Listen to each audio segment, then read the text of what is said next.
Welcome to Vivaswan Educational Foundation, your gateway to success. Explore classes in UPSC, Defense, WBCS, Combined Course, CAT, CLAT, and many more. Subscribe now for expert guidance and quality education. Hello everyone, welcome to Vivasvan educational foundation. तो आज फिर से मैं आ चुका हूँ आपके सामने एक और नए चैप्टर के साथ। बहुत ही इम्पोर्टेंट चैप्टर है ये, ग्रेविटेशन। तो चलिए एक एक करके ग्रेविटेशन के सभी कॉन्सेप्ट्स को देखते हैं। और अगर अभी तक आपने हमारे चैनल को सब्सक्राइब नहीं किया है तो आप हमारे चैनल को सब्सक्राइब कर दीजिए। और हमारे बायोलॉजी के सभी लेक्चर्स अपलोडेड है, उन्हें एक बार ज़रूर चेक कर लीजिए और प्लेलिस्ट को फॉलो कर लीजिए। चलिए एक एक करके स्टार्ट करते हैं। और आपको एक जानकारी दे दूं कि अगर आप हमसे ऑफलाइन में जुड़ना चाहते हैं तो नीचे दिए गए नंबर पर हमारे टीम से संपर्क कीजिए और हमसे ऑफलाइन में जुड़ जाइए। सभी कॉन्सेप्ट को क्लियर करके अपने कॉम्पिटिटिव एग्जामिनेशंस को क्रैक करके ड्रीम गवर्नमेंट जॉब में चले जाइए। और अभी मैं आपको जो पढ़ाऊँगा इन सभी के नोट्स, PDF नोट्स हमारे टेलीग्राम चैनल पे अपलोडेड है। आप टेलीग्राम चैनल का लिंक वीडियो को डिस्क्रिप्शन में दिया हुआ है, आप वहाँ से टेलीग्राम चैनल को डाउनलोड करके टेलीग्राम चैनल को ज्वाइन करके सभी नोट्स को डाउनलोड कर सकते हैं। चलिए अब एक एक करके टॉपिक्स को स्टार्ट करता हूँ मैं। ग्रेविटेशन क्या है? Gravitation is the force of attraction between two object in the universe. मतलब अगर दो ऑब्जेक्ट है यूनिवर्स में कहीं पर तो वो एक दूसरे को अपने तरफ अट्रैक्ट करेंगे। मतलब अगर मेरे हाथ में जो पेन है, अगर मैं पेन को ऊपर से छोड़ूँ तो अर्थ इस पेन को अर्थ अपने तरफ अट्रैक्ट कर लेगा और ये पेन भी अर्थ को अपने तरफ अट्रैक्ट करने की कोशिश करेगा। चूँकि इस पेन का मास बहुत कम है इसलिए ये अर्थ को डिस्प्लेस नहीं करवा पाएगा, और अर्थ का मास बहुत ज़्यादा है इसलिए पेन डिस्प्लेस हो जाएगा। तो दोनों बॉडी दोनों को अट्रैक्ट करते हैं, ना कि कोई बड़ा बॉडी और छोटा बॉडी। चूँकि बड़ा बॉडी का मास बहुत ज़्यादा होने की वजह से वो डिस्प्लेस होता हुआ हमें दिखता नहीं है। ग्रेविटेशन में भी attraction of an object by earth. Gravitation को हम लोग ऐसे मान सकते हैं कि कोई भी ऑब्जेक्ट को अर्थ अट्रैक्ट कर लेगा, क्योंकि यूनिवर्स में तो हमारे सिलेबस में नहीं है तो हम अर्थ से रिलेटेड चीज़ों को ही पढ़ते हैं इसलिए। For example, if a body is drop from a certain height it falls downward due to the earth's gravity. तो अर्थ के ग्रेविटी की वजह से वो नीचे गिरेगा। If a body is thrown upward it reaches a certain height and then the falls downward due to the earth's gravity. ये भी अर्थ के ग्रेविटी की वजह से ही, अगर आप किसी चीज़ को ऊपर फेंकते हो तो वो एक न एक बाद कुछ देर बाद उसे नीचे गिरना ही होगा, ठीक है। चलिए, ग्रेविटेशन में be the attraction between object in outer space. Attraction between the earth and moon में भी हो सकता है, और अलग अलग प्लानेट के साथ सन का भी अट्रैक्शन हो सकता है, वो भी एक टाइप का ग्रेविटेशनल फोर्स ही कहलाएगा। सेंट्रीपिटल फोर्स क्या होता है? When a body moves in a circular path it change its direction at every point. The force keeps the body in a circular path, acts toward the centre of the circle. This force is called centripetal force. मतलब अगर कोई एक body एक circular path में rotate कर रहा है तो वो बॉडी कंटिन्यूसली घूमता रहेगा और इस पे सेंटर की तरफ एक फोर्स लगेगा जिसे हम कहते हैं centripetal force. If there is no centripetal force, अगर सेंट्रीपिटल फोर्स नहीं है the body will move in a straight line. अगर सेंट्रीपिटल फोर्स नहीं है तो बॉडी सीधा सीधा चला जाएगा, क्योंकि सेंटर की तरफ कोई फोर्स नहीं है जो कि इसके डायरेक्शन को चेंज करेगा। ठीक है, चलिए टेंजेंट मैंने बना दिया, टेंजेंट ऑफ सर्कल। अब आते हैं बहुत ही इंपॉर्टेंट पार्ट जिसको कहा जाता है universal law of gravitation. Universal law of gravitation क्या है? Universal law of gravitation. पहले मैं आपको इसको एक ब्लैंक स्लाइड में समझाता हूँ, फिर हम लोग वहाँ चले आएंगे जहाँ हमें समझना है। देखिए, मान लीजिए यहाँ पर दो मास है, दो मैसिव ऑब्जेक्ट है। एक का मास है मैं मानता हूँ कैपिटल M, दूसरे का मास है मैं मानता हूँ स्मॉल m। ये दो मैसिव ऑब्जेक्ट हैं। इनके बीच की जो सेपरेशन है,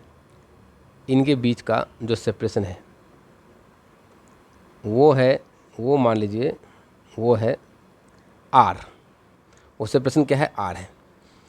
तो इन दोनों के बीच में एक फोर्स लगेगा, तो जो फोर्स लगेगा ग्रेविटेशनल फोर्स वो डायरेक्टली प्रोपोर्शनल होगा इन दोनों के मास का। मैंने कुछ दिन पहले इलेक्ट्रोस्टैटिक्स का वीडियो अपलोड करा था जिसमें कूलम्ब्स लॉ ऑफ इलेक्ट्रोस्टैटिक्स कुछ हद तक ऐसा ही था।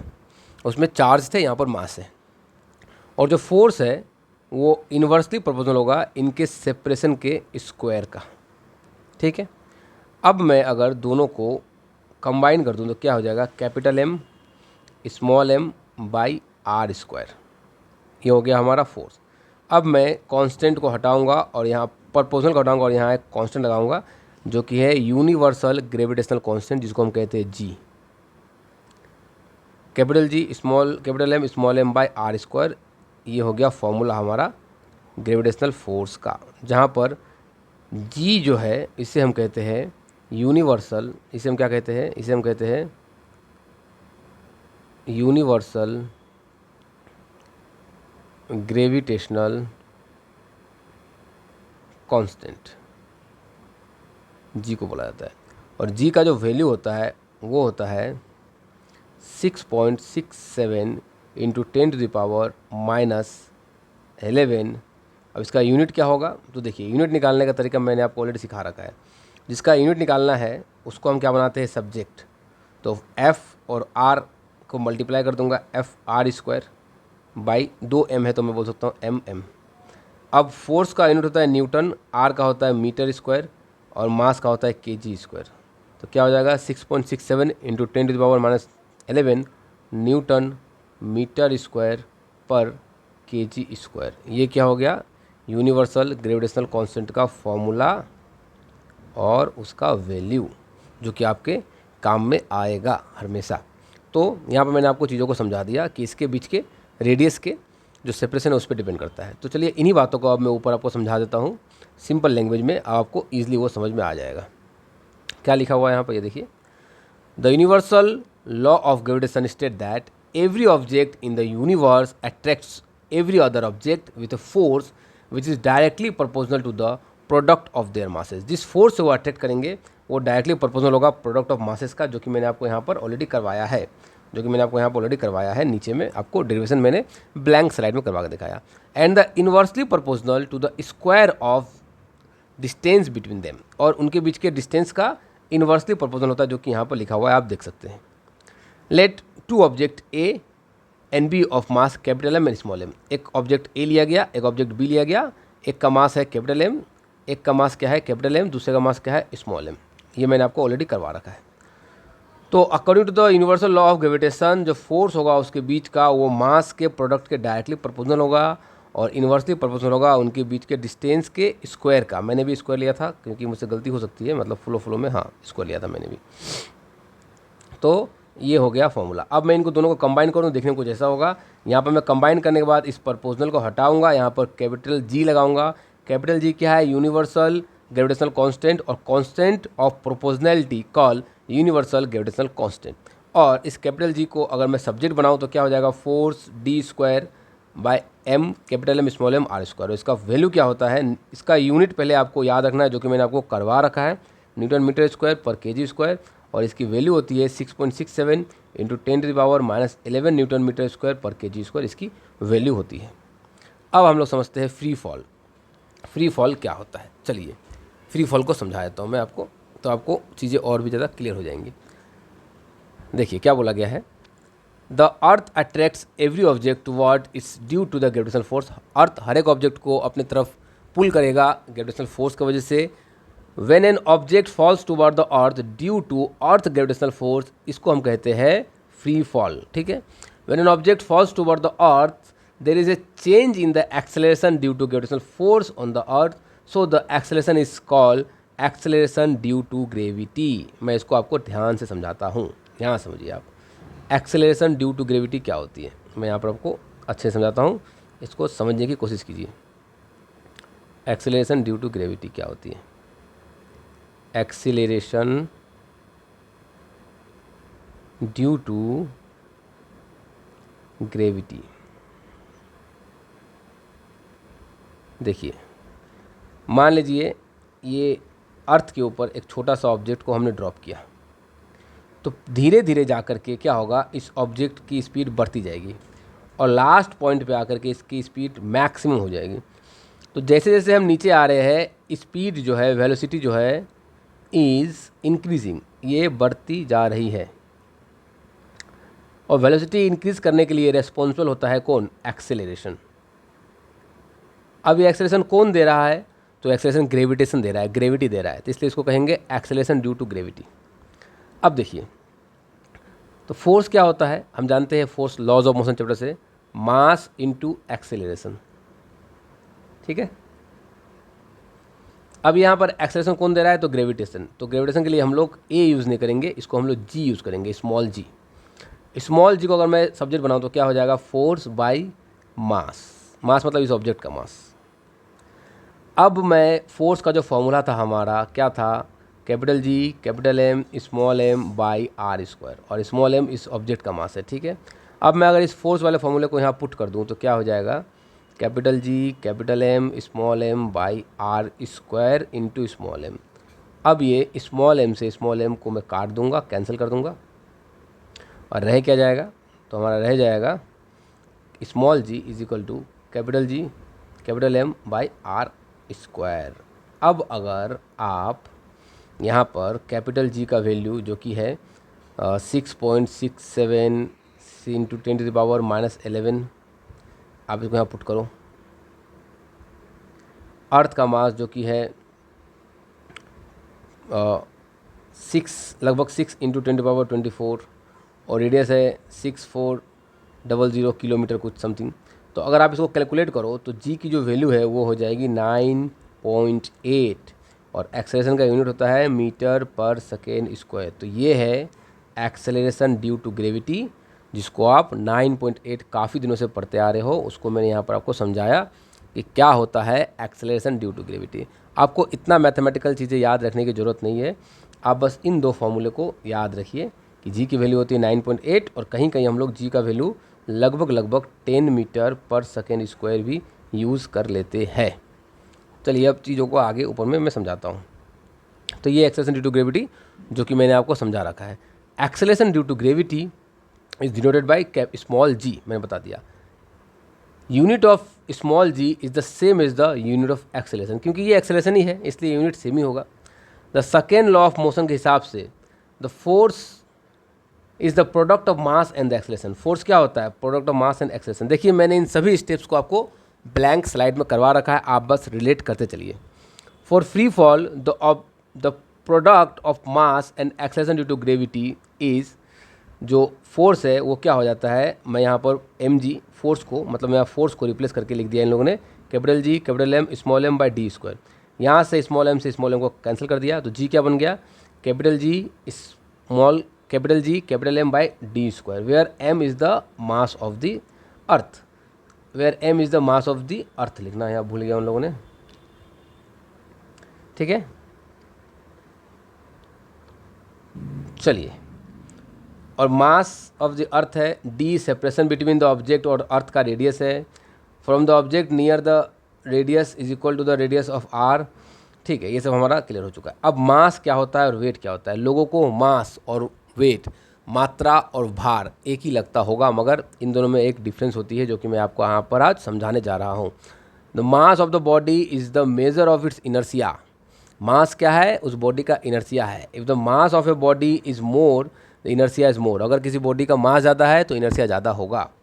If the mass of the body is constant, mass क्या होता है, बॉडी का कांस्टेंट होता है और ये कभी चेंज नहीं करता है किसी भी प्लेस टू प्लेस, और मास की यूनिट होती है KG.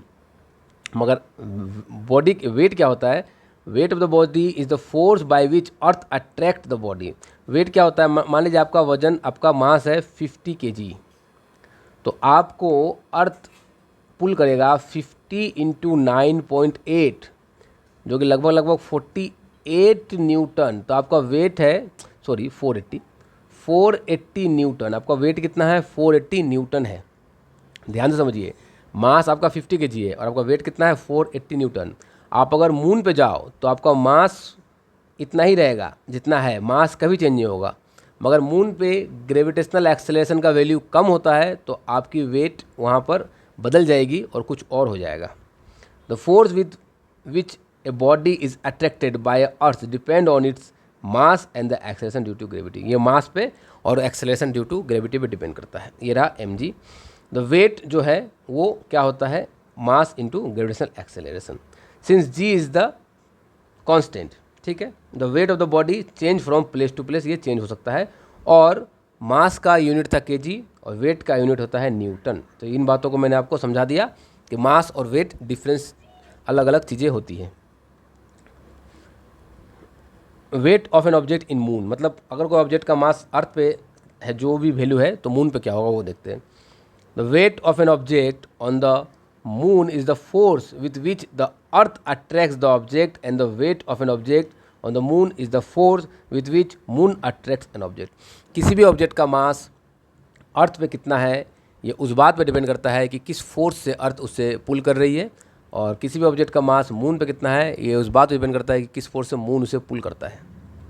The mass of the moon is the less than the mass of the earth, चूँकि मून का वजन कम है अर्थ से, so the moon exert lesser force on the object than the earth, इसलिए मून कम force लगाएगा उस object के ऊपर और वो ऑब्जेक्ट वहाँ पर हल्का फील करेगा।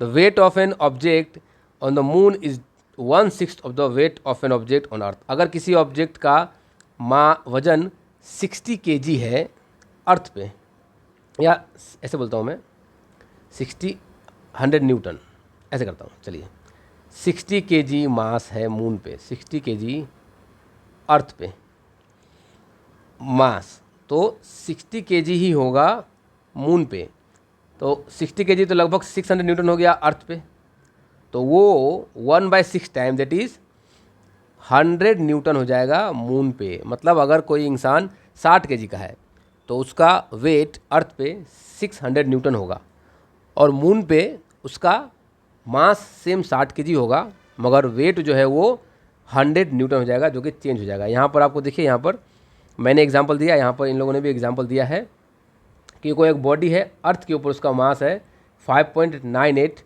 इंटू ये मास ऑफ अर्थ है और ये रेडियस ऑफ अर्थ है, ये मून का रेडियस है और मास है, तो इससे मून की जो एक्सेलेरेशन ड्यू टू ग्रेविटी है वो चेंज हो जाती है, जो कि acceleration due to gravity of moon is acceleration due to gravity of earth by 6 हो जाता है। ये हमें ऊपर में बोल दिया गया, मैंने आपको यहाँ पर ये बेस्ट एग्जांपल से समझा दिया है कि क्या होता है एक्सेलेरेशन ड्यू टू ग्रेविटी में, कैसे चेंजेस होती है।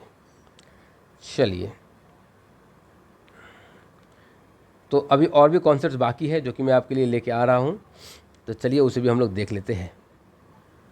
तो अब हम यहाँ पर समझेंगे Kepler's law of planetary motion. तो कैपलर्स ने प्लानेटरी मोशन के ऊपर कुछ लॉज दिए थे, उसमें से अभी हम देखेंगे फर्स्ट लॉ, कैपलर्स के फर्स्ट लॉ को देखेंगे जिसको कहा था law of orbit. All planet move in a elliptical orbit with the sun situated at one of the foci. मतलब एक इलिप्टिकल एक ऐसा पाथ है जिसमें से एक को इसको बोलते फोकाई, इसको बोलते फोकाई। अब या तो सन F1 पे होगा या तो सन F2 पे होगा। मैं इसको थोड़ा ठीक से बना दूँ, ये F1 ये F2, या तो सन कहाँ होगा F1 पे, या तो सन होगा F2 पे, या तो यहाँ होगा या तो वहाँ होगा। मैंने मान लिया F1 पे होगा। तो जो प्लानेट है वो प्लानेट इधर में इस तरह से घूमेगा, प्लानेट ऐसे ऐसे रोटेट करेगा, ऐसे रोटेट करेगा, ऐसे। तो इस इलिप्टिकल ऑर्बिट में सन के अराउंड कोई भी प्लानेट एक इलिप्टिकल ऑर्बिट में घूमता है और सन कोई एक कोने में प्रेजेंट हम लोग मानते हैं। तो ये है वो ऑर्बिट, ये है उसका एक डायग्राम, जिसमें देखिए ये F1 एक फोकाई है और ये F2 एक फोकाई है, ठीक है। और यहाँ से जो लास्ट पार्ट है सेंटर से इस डिस्टेंस को हम कहते हैं सेमी मेजर एक्सिस, और इसको कहते हैं सेमी माइनर एक्सिस। तो ये कुछ पार्ट है, और इसको F1 F2 जहाँ पर अर्थ या फिर मून नहीं सन प्रेजेंट होंगे। व्हेन ए बॉडी P, ये बॉडी P है, moves with respect to a fix point F1 and F2, इसके रिस्पेक्ट में जब वो मूव कर रहा होता है in such a way that the sum of the distance from these two point is always constant. ऐसे घूमेगा कि उसके दोनों का जो सम है वो हमेशा कांस्टेंट होगा। The path of the body is ellipse and the two fix point are called focal point, और इसको हम लोग क्या कहते हैं फोकल पॉइंट, ठीक है। और इसको हम लोग इस तरह से निकाल सकते हैं, R1 R2 करके निकाल सकते हैं। ये R1 है और ये हमारा रह गया R2, ये R2, इसे निकाल सकते हैं हम लोग इसको। A is the semi major axis and the elliptical path can be taken as the radius of the orbit as is assumed to be circular, और ये सर्कुलर से हमको इसको रेडियस मान सकते हैं। तो ये था हमारा कैपलर्स का पहला नियम जो कि हमने समझा। अब हम लोग समझते हैं कैपलर्स के सेकंड लॉ को, इसको बोलते हैं law of area. Second law क्या बोला था? Law of area. First law क्या बोला गया था? Law of orbit. Second law क्या है? The line that joins a planet to the sun sweep equal area in equal interval of time. मतलब कि आप ध्यान से चीज़ों को समझिए। मान लीजिए यहाँ पर ये सन है, सन नहीं, ये इलिप्टिकल पाथ है, ये एलिप्टिकल पाथ है मान लेता हूँ, ठीक है। यहाँ पर सन प्रेजेंट है, ये हमारा रेड कलर से देता हूँ सन को, यहाँ पर ये सन प्रेजेंट है और ब्लैक कलर से ये हमारा अर्थ है। अर्थ यहाँ से यहाँ तक गया तो इसने ये पाथ को फॉलो किया और इसने इतना एरिया कवर किया, मान लेता हूँ 10 सेकंड में, 10 सेकंड में इसने इतना एरिया कवर किया और ये एरिया है मान लेता हूँ 5000 मीटर स्क्वायर। एग्जाम्पल मतलब ये हाइपोथेटिकल है। अब सन मान लीजिए यहाँ से ये गुजर रहा है, तो अब सन जो एरिया कवर करेगा वो एरिया होगा इतना सा। यहाँ पर वो कितना चला, 10 सेकेंड ही चला, तो अब जो एरिया होगा वो सेम होगा। मतलब वो बोलना चाह रहे हैं कि प्लानेट चाहे किधर से भी गुजरे वो सेम टाइम में सेम एरिया ही कवर करेगा। तो देखिए 10 सेकेंड में सन इस पॉइंट से लेकर इस पॉइंट तक चला आता है, मून या फिर अर्थ इस पॉइंट से लेकर के इस पॉइंट तक चला आता है 10 सेकेंड में, और 10 सेकेंड में ये इतना ही जाता है। तो मतलब कि जब ऑब्जेक्ट या जब प्लानेट सन के करीब होंगे तो इसकी स्पीड यहाँ पर ज़्यादा होगी, और जब प्लानेट सन से दूर होंगे तो स्पीड कम होगी। तो ये बात को हमने यहाँ से समझ लिया। चलिए अब चीज़ों को आगे और समझते हैं, ठीक है। The areal velocity of a planet in an orbit is constant. तो जो एरियल वेलोसिटी है वो कांस्टेंट होगा क्योंकि सेम टाइम में सेम एरिया है वो कवर कर पा रहे हैं इसलिए। तो ये केपलर्स के सेकंड लॉ का एक मैथमेटिकल फॉर्म भी है जो कि आपके काम का नहीं है। आप सिर्फ लास्ट वाले फॉर्मूले को याद रखिए, dA/dt change in area by change in time is equal to L/2m। The geometrical meaning of L is the angular momentum, और L जो है वो कांस्टेंट है और ये L क्या है, एंगुलर मोमेंटम है। ये फॉर्मूला आपके काम का नहीं है क्योंकि आपके डेरिवेशन में नहीं आता है। बस सेकेंड लॉ क्या है, लॉ ऑफ एरिया है, जिसे आपको समझ के रखना है कि हाँ लॉ ऑफ एरिया में क्या समझाया गया है, ठीक है। चलिए केपलर्स प्लानेटरी मोशन के सेकेंड लॉ को आगे बढ़ाते हुए देखता हूँ। तो सेकेंड लॉ को आगे बढ़ाते हुए यहाँ पर कुछ और चीज़ें भी है जिसको मैं दिखा देता हूँ आपको क्या बोला गया है। The speed of a planet at the perihelion position is greater than the speed at the aphelion position. मतलब क्या, इस पोजीशन को हम लोग बोलते हैं एक्लिप्स के पेरीहेलियंस और इनको बोलते हैं एपीहेलियंस। जो स्पीड है प्लानेट का वो पेरीहेलियन पोजीशन में ज़्यादा होगा, इनको हम लोग बोलते हैं एपीहेलियन। तो जो यहाँ पर है पेरीहेलियन, यहाँ पर स्पीड ज़्यादा होगा बिल्कुल, क्योंकि सन से ये करीब है, तो अगर सन से करीब है तो स्पीड ज़्यादा होगा ही। और जो एपीहेलियन पोजीशन है उसमें कम होगा, यहाँ पर क्या होगा, पोजीशन में कम होगा क्योंकि ये सन से दूर है इसलिए, और एरिया भी उतना ही वो कवर करेगा। ये मैंने बता दिया आपको। अब आते हैं केपलर्स के तीसरे नियम में, केपलर्स थर्ड लॉ। इसमें क्या बोला गया है, इसमें लॉ ऑफ पीरियड है। The square of the time period of the revolution of the planet around the sun is the proportional to the cube of the semi major axis of orbit. मतलब क्या, जो time period है उसके square वो directly proportional होता है semi major axis का cube का। सेमी मेजर एक्सिस जो था उसके क्यूब के डायरेक्टली प्रोपोर्शनल होते हैं टाइम पीरियड। ये आपको याद रखना है, यहाँ से काफ़ी क्वेश्चंस पूछे जाते हैं। It has been prove in a circular orbit later in this chapter में, आगे वो प्रूफ किया जाएगा। तो ये हो गया हमारा जो कि मैंने आपको ऑलरेडी बोल रखा है। तो चलिए अब चीज़ों को और डिटेल में कुछ और टॉपिक्स को मैं यहाँ समझाता हूँ जो कि मैं आपको ब्लैंक स्लाइड में लिख के पढ़ाऊँगा, क्योंकि कुछ चीज़ें लिख के पढ़ाने से क्या होता है कि ज़्यादा बेटर हमें समझ में आता है कि क्या है वो क्या बोलना चाह रहे हैं वो लोग, ठीक है। तो सबसे पहले हम लोग समझेंगे अभी ग्रेविटेशनल फील्ड या फिर ग्रेविटेशनल फील्ड स्ट्रेंथ को समझेंगे अभी हम। सबसे पहले हमारा टॉपिक है अभी ग्रेविटेशनल फील्ड स्ट्रेंथ। तो इसे हम समझते हैं। चलिए, तो क्या है ग्रेविटेशनल फील्ड स्ट्रेंथ। मान लीजिए यहाँ पर एक ऑब्जेक्ट है, इस ऑब्जेक्ट को अर्थ की तरफ गिराया गया, तो यहाँ से अर्थ की रेडियस की दूरी है स्मॉल r। तो अर्थ इसे अपने तरफ पुल करेगा किससे, कैपिटल G। अर्थ का मास, इस ऑब्जेक्ट का मास स्मॉल m है, स्मॉल m/r², ठीक है। अब अगर मैं क्या करूँ, इस फोर्स के नीचे इस मास को ले जाऊँ तो ये क्या बन जाएगा, कैपिटल G स्मॉल r/r²। जो कि आपको दिख रहा है ये क्या है, force by mass is acceleration due to gravity. तो ये G हो गया क्या, F/m/r²। और इसी G को हम लोग बोलते हैं ग्रेविटेशनल फील्ड या ग्रेविटेशनल फील्ड स्ट्रेंथ। तो ये हो गया gravitational field G m/r²। R square, ये हो गया हमारा फॉर्मूला। ये क्या हो गया हमारा ग्रेविटेशनल फील्ड हमारा हो गया। ठीक है, अच्छा तो ये जो एक्सेलरेशन ड्यू टू ग्रेविटी है या वो जो फील्ड है, ये कुछ चीज़ों पे डिपेंड करते हैं। तो हम लोग यहाँ पर टॉपिक का मैं नाम देता हूँ फैक्टर अफेक्टिंग ग्रेविटेशनल फील्ड और acceleration due to gravity. Factors affecting gravitational field, क्या वो फैक्टर है जो ग्रेविटेशनल फील्ड को अफेक्ट करेगा, क्या वो फैक्टर है जो क्या करेगा ग्रेविटेशनल फील्ड को अफेक्ट करेगा। तो सबसे पहला जो हमारा फैक्टर है वो फैक्टर है हमारा, फर्स्ट फैक्टर जो है हमारा वो है shape of the earth. Shape of the अर्थ, देखिए आपको बस कॉन्सेप्ट्स को समझ के रखना है। थ्योरेटिकल बातें अगर आपको पता कम भी हो तो भी आप कर ले जाओगे क्वेश्चंस। देखिए अर्थ का जो शेप है वो तो इलिप्टिकल है, इस तरह का हल्का सा बैंडेड है। तो अगर मैं बोलूँ तो यहाँ पर अर्थ की रेडियस, इसको मैं क्या बोलता हूँ, इसको मैं बोलता हूँ इक्वेटर, इसको मैं क्या बोलता हूँ इक्वेटर, इक्वेटर, इसको मैं क्या बोलता हूँ, इसको बोलता हूँ पोल। तो अर्थ का जो रेडियस है वो इक्वेटर पे कुछ और है और पोल पे कुछ और है। तो radius of earth at equator is greater than radius of earth at pole. और ग्रेविटेशनल फील्ड का फॉर्मूला क्या होता है, g capital G small M by r square. अब अगर मैं कहूँ इक्वेटर पे तो gravitational field at equator capital G capital M by R of equator का स्क्वायर।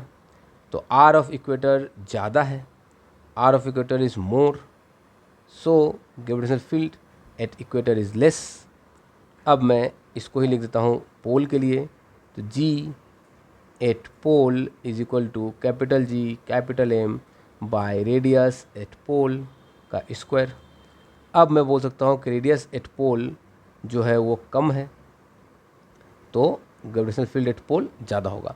मतलब आप अगर पोल पे जाओ तो आपको भारी भारी फील होगा एज़ कम्पेयर टू अगर आप इक्वेटर पे हो तो आपको थोड़ा सा हल्का फील होगा, क्योंकि वहाँ पर जी ज़्यादा होता है पोल पे, इसलिए इक्वल नहीं होता है, ज़्यादा होता है। तो ये मैंने आपको समझाया कि कैसे शेप ऑफ द अर्थ से ये मतलब वेरी करता है।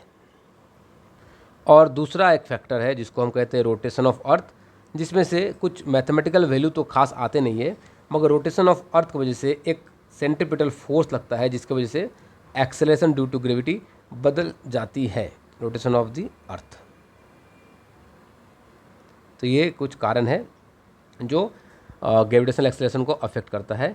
अब हम नेक्स्ट टॉपिक में चलते हैं जो कि हमारा बहुत ही इंपॉर्टेंट टॉपिक है, जिसका नाम है एस्केप वेलोसिटी। एस्केप वेलोसिटी मतलब अगर कोई ऑब्जेक्ट या कोई रॉकेट या कुछ भी प्लैनेट को, अर्थ को बीट करके बाहर चला जाना चाहे तो उसके लिए उसे जो वेलोसिटी की ज़रूरत पड़ती है उसे हम कहते हैं एस्केप वेलोसिटी।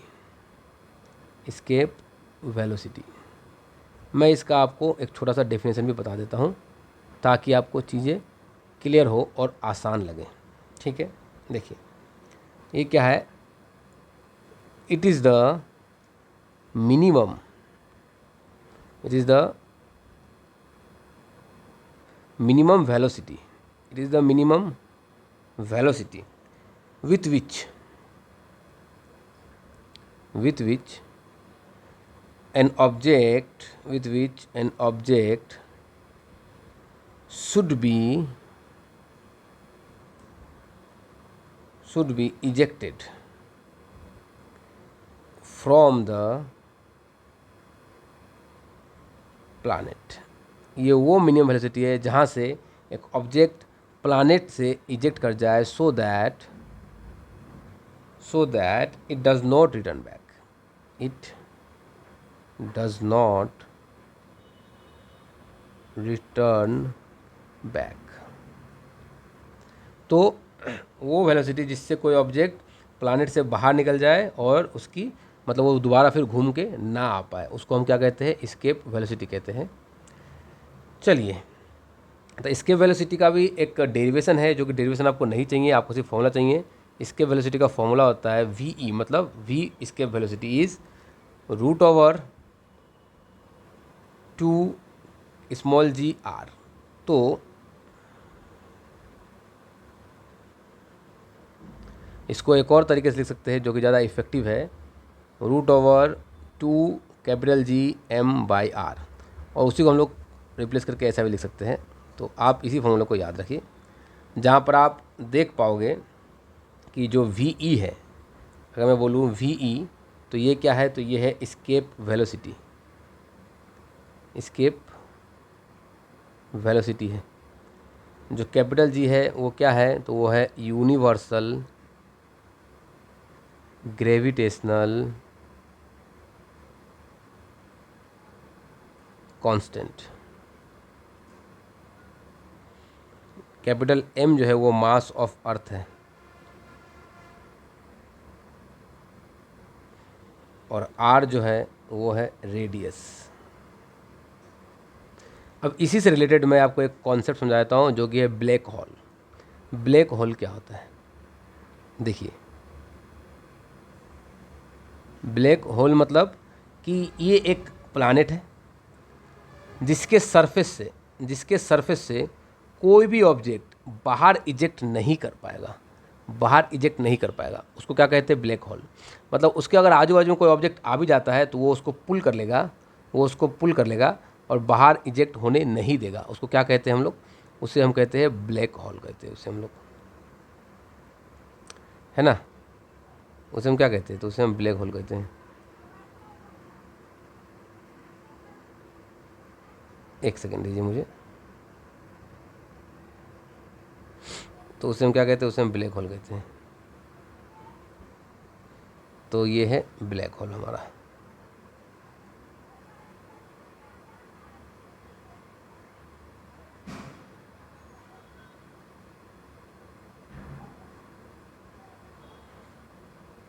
तो इसके सरफेस से कोई बाहर नहीं जा पाएगा, उल्टा जो आजू बाजू में है वो भी अट्रैक्ट होकर चले आएंगे। चलिए, तो ये हमारा क्या है, ये हमारा हो गया ब्लैक होल। तो ब्लैक होल का ग्रेविटेशनल पुल बहुत ज़्यादा होता है। तो एस्केप वेलोसिटी क्या होता है, वी ई, ज़रा ठीक से लिखूँ इसको, v e is equal to √2 capital G capital M by r. तो इसकी रेडियस बहुत कम होगी और मास बहुत ज़्यादा होगा। तो सोचिए, मास ज़्यादा तो एस्केप वेलोसिटी ज़्यादा, रेडियस कम तो एस्केप वेलोसिटी ज़्यादा। मतलब रेडियस कम होकर के और मास ज़्यादा होकर के दोनों मिलकर के एस्केप वेलोसिटी को बढ़ा दे रहे हैं, और ये इतना बढ़ा दे रहे हैं कि वो इतना ज़्यादा एस्केप वेलोसिटी हो जाएगा जो कि अचीव कर पाना लगभग मुश्किल है। लाइट की स्पीड जो है 3 × 10⁸ मीटर पर सेकेंड, ये भी यहाँ से एस्केप नहीं कर पाता है, इसलिए ये हमें ब्लैक दिखता है। लाइट को भी ये एब्जॉर्ब कर लेता है। अगर ये लाइट को एब्जॉर्ब नहीं कर पाता तो हमें ये ब्लैक नहीं दिखता। तो चूंकि ये लाइट को भी एब्जॉर्ब कर लेता है, इतना इसका ज़्यादा इलेक्ट्रिक फील्ड, इसका ग्रेविटेशनल फील्ड इतना ज़्यादा है, ग्रेविटेशनल फोर्स इतना ज़्यादा है कि वहाँ से लाइट भी एस्केप नहीं कर पाता है, जिसकी वजह से हमें वो ब्लैक दिखता है और उसे ब्लैक होल कहते हैं। अब अगर मैं बात करूँ एस्केप वेलोसिटी ऑफ अर्थ की, तो वो है 11.2 किलोमीटर पर सेकेंड। तो इतना स्पीड अगर अर्थ से कोई हो, 11.2 किलोमीटर पर सेकेंड अगर अर्थ पे हो तो वो एस्केप कर जाएगा। मगर ब्लैक होल को एस्केप करने के लिए 3 लाख मीटर से भी ज़्यादा स्पीड चाहिए। मतलब लगभग ना के बराबर कोई भी बॉडी इसको अचीव कर ही नहीं पाएगा। तो ये कॉन्सेप्ट था ब्लैक होल का। तो इसी के साथ ग्रेविटेशन के सभी कॉन्सेप्ट्स को मैंने आपको क्लियर करवा दिया। तो अब मिलते हैं नेक्स्ट वीडियो में मैं लेके आऊँगा ग्रेविटेशन के सभी प्रीवियस ईयर में पूछे गए क्वेश्चंस को। और अगर अभी तक आपने हमारे चैनल को सब्सक्राइब नहीं किया है तो चैनल को सब्सक्राइब करके रखिए और हमसे जुड़ जाइए।